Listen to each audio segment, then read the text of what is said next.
नारायण बंधुवर, आज हम आपके सामने भगवान विष्णु का मंदिर सबलपुर में है, उस स्थान पर मैं आया हूँ। और आज मैं भगवान से संबंधित जो साक्षात हमारे यहाँ विराजमान हैं माता लक्ष्मी के साथ, मैं इनके बारे में कुछ आपको बताने जा रहा हूँ। कृपया उसे आपको सुनेंगे। मैं हर वीडियो में जो बोलता हूँ जय श्रीमन नारायण, ये नारायण है क्या, नारायण है कौन? तो मैंने पिछली कई वीडियो के माध्यम से आप लोगों को यह बताने का प्रयास किया कि इस संसार में जितनी जो चीजों को आप देख रहे हैं उन सब में नारायण का वास है।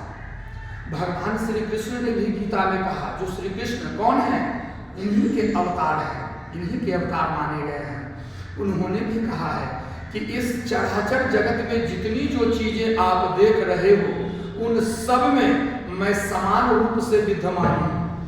तो बोलते हैं लोग कि जब समान रूप से विद्यमान हैं तो बाकी ये जो भोग रहे हैं तो उसके बारे में भगवान ने कहा कि यह तो कर्म का फल है, क्योंकि कर्म कर्मेंद्रियां करती हैं, ज्ञान के द्वारा ज्ञान में उत्पत्ति लेता है, भोग कुछ करने का मन में लालसा जगता है, उसकी पूर्ति के लिए आप कर्मेंद्रियों का प्रयोग करते हैं, तो बंधुवर वो तो भोग भोगेगा ही भोगेगा। तो आइए कुछ भगवान से संबंधित बातों को मैं आराम से बैठकर विस्तार पूर्वक बताना चाहता हूँ और उसे आप लोग सुनेंगे। बंधुवर, नारायण का मतलब होता है नर, नर यानी मनुष्य, आदमी। अयन का मतलब होता है निवास करने का स्थान या घर। तो मनुष्य के निवास करने, जो मनुष्य में निवास करने वाला है वो नारायण है। फिर नारायण का मतलब होता है नीर अर्थात जल, फिर उसमें अयन अर्थात निवास करने वाला, अर्थात जल में जो निवास करने वाले हैं वो नारायण कहलाते हैं। तो सब में तो वही है। अब अगर भगवान ने कहा है कि जो सूर्य को देखते हो तो सूर्य से जो तेज उत्पन्न होता है, प्रकाश उत्पन्न होता है, उन प्रकाश में भी मैं हूं। गन्ने का रस जब आप पीते हो तो वो मिठास जो आता है उसमें मिठास में भी मैं ही हूं, परमात्मा ही निवास करते हैं बंधुवर। तो हमें इन्हीं सब चीजों को सरल तरीके से समझना है, और जब हम सब समझ लेंगे तो हमारा कल्याण हो जाएगा। और मनुष्य के जीवन में भेजने का मुख्य उद्देश्य यही है। भगवान ने इसीलिए 84 लाख योनि में सबसे ऊपर में मनुष्य की योनि को बनाया है कि मानव यदि चाहे तो वह अपने कर्मों के द्वारा अपने इस शरीर की सदगति भी कर ले और अपना कल्याण भी प्राप्त कर ले। बंधुवर, आज मैं जिस मंदिर में हूँ, यह मंदिर आपके पटना जिला अंतर्गत दिरारगंज क्षेत्र में राष्ट्रीय राजमार्ग संख्या 30 से सटे हुए सबलपुर एक जगह है, स्थान है। उसी जगह पर यह मंदिर अति प्राचीन, यह आज की नहीं है बंधुवर, यह वल्लभ संप्रदाय उस समय का यह मंदिर है। और इसे राजा मानसिंह द्वितीय के द्वारा बनवाया गया था, जिन्होंने आपका बैकुंठपुर फतुहा से आगे पड़ता है उस मंदिर का भी निर्माण कराया, यहाँ भी उस मंदिर का भी निर्माण कराया। और अभी हम जो भी चीज़ों को देख रहे हैं, मंदिर है, बड़े बड़े मठ हैं, तो ये सारी जो संपदाएं हैं वो हम सनातनियों का ही तो है।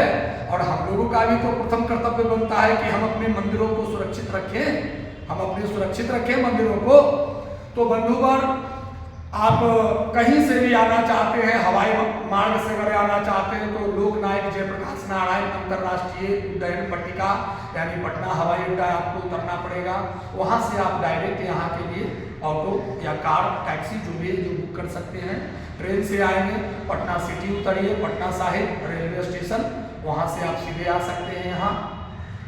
यहाँ आने के बाद में एक अलग तरह का मन में अनुभूति होता है, इतना मन में शांति मिलता है बंधुवर। आप एक बार आए और आकर यहाँ का देखें, प्राकृतिक संरचना को देखें, प्राकृतिक वातावरण को देखें। क्योंकि यह मंदिर सर्वोत्तम इसलिए मैंने कहा और अवर्णनीय है क्योंकि यह उत्तर वाहिनी माँ गंगा के तट पर है।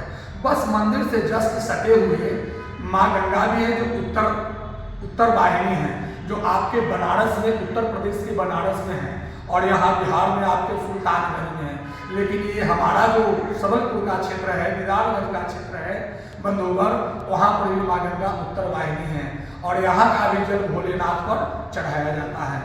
तो बंधुवर मैं केवल इतना ही कहूँगा जाते जाते कि आप किसी भी रूप में अगर आप भजते हैं तो समझिए कि वह सब भगवान को ही अर्पित होता है, किसी न किसी रूप में, क्योंकि जब वो हरि व्यापक सर्वत्र समाना, परमात्मा जो है सर्वत्र समान रूप से निवास करने वाले हैं।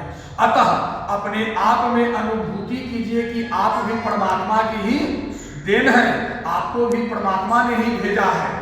इसलिए बंधुवर परमात्मा की शरण में रहना ही हम मानवों का सबसे प्रथम कर्तव्य है, और जो इनकी शरण में रहता है, जो इनकी शरण में रहते हैं, उनका मन शांत रहता है, चित्त निर्मल होता है, और कर्म उसके पवित्र होते हैं।